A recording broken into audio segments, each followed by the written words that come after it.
Greetings, and welcome to an overview of the new Basilian Curial Office and Residence. In this video, I would like to do three things. First, give a history of our past and how we came to this point regarding Presentation Manor and the sale of the Cardinal Flap Basilian Center. Two, indicate where we currently are in the process. And three, present a tentative timeline for the future. The Ontario Collaborative Housing by Religious was formed in 2013 and was committed to ensuring that religious communities had adequate retirement facilities. The challenge for most religious communities, including Basilians, was ensuring that retired religious had adequate facilities to accommodate their decreasing memberships.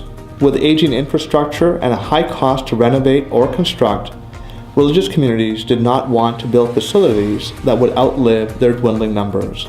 A model in Winnipeg, Canada, overseen by Raymond Lafond, where religious communities collectively owned and built a retirement facility, was already successful and was adopted by the OCHR. Here's a timeline of events. In January 2014, the General Council decides to invest $6 million in the project. The money has returned 5% interest annually and also has enabled Basilians to secure 15 assisted living units and 15 independent living units in the new project. In March 2014, the OCHR buys LaSalle Manor from the Christian Brothers, and the buildings on the 4.4-acre property are leveled in order to construct the new retirement residence named Presentation Manor. In March 2017, the General Council explores the possibility of selling the Cardinal Flap Basilian Center to the Toronto District Catholic School Board and the University of St. Michael's College, but both ventures ultimately failed to materialize. In September 2017, the CFBC is appraised between $45 and $52 million, but the appraisals indicate that much will depend on zoning restrictions. In January 2018, the General Council signs a contract with the Daniels Corporation, which means the property at 95 St. Joseph Street is sold, but the price is still to be determined. I'm going to repeat that phrase because it's an unusual statement. The property at 95 St. Joseph Street is sold, and the price will be determined in the future. The final price will depend on what types of redevelopment are allowed to occur on the property, which can only be determined after zoning and heritage society restrictions are addressed with the City of Toronto. In October 2018, the votum approving the sale of the property is obtained from Rome. In November 2018, 27 Basilians move into Presentation Manor, 13 into assisted living, and 14 into independent living.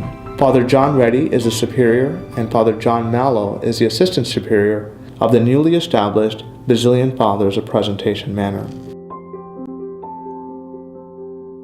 The Basilian Fathers currently have two very significant partners in the redevelopment of 95 St. Joseph Street. One partner is John McIntyre, principal of Cresa Toronto Brokerage, who is assisting us with the redevelopment. The other partner is the purchaser of the CFBC, the Daniels Corporation, who are not only skilled at envisioning projects, but are equally skilled in navigating the zoning and bylaw process in the City of Toronto.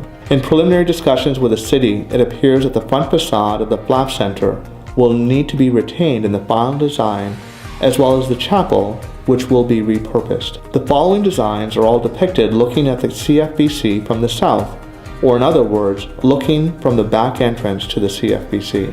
The plans are very tentative and will depend on City zoning approval, but the current plan calls for a high-rise condominium on the west side of the property, a mid-rise residence for student housing on the east side, and Basilians retaining 20,000 square feet of space in a reconstructed 4-story building that fronts St. Joseph Street.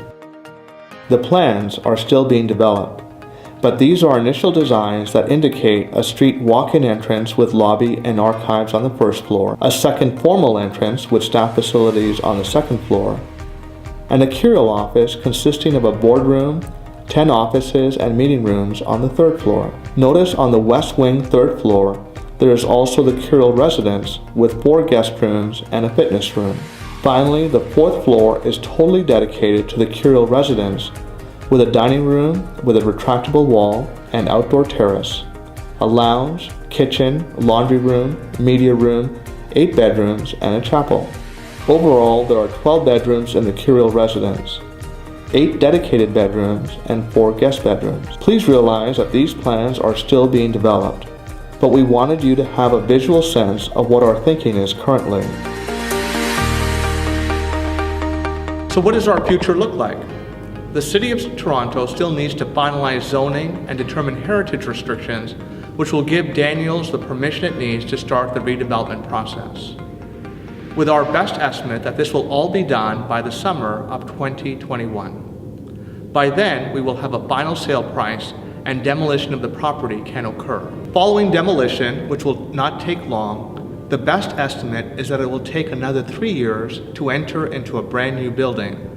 So we're looking at occupation of a new curial office and residence in the summer of 2024. Therefore, the curial office will need to be temporarily relocated from 2021 to 2024. Thanks very much for your attention during this presentation, and a special thank you to the confreres formerly of Orsini House and Anglin House who have undergone the most change throughout this process. Much like any other construction project, I cannot stress enough that all the images and timelines presented are very tentative and probably will change. I will inform the congregation of changes from time to time so that we may move forward together with hope as we establish new routes at 95 St. Joseph Street. Thank you.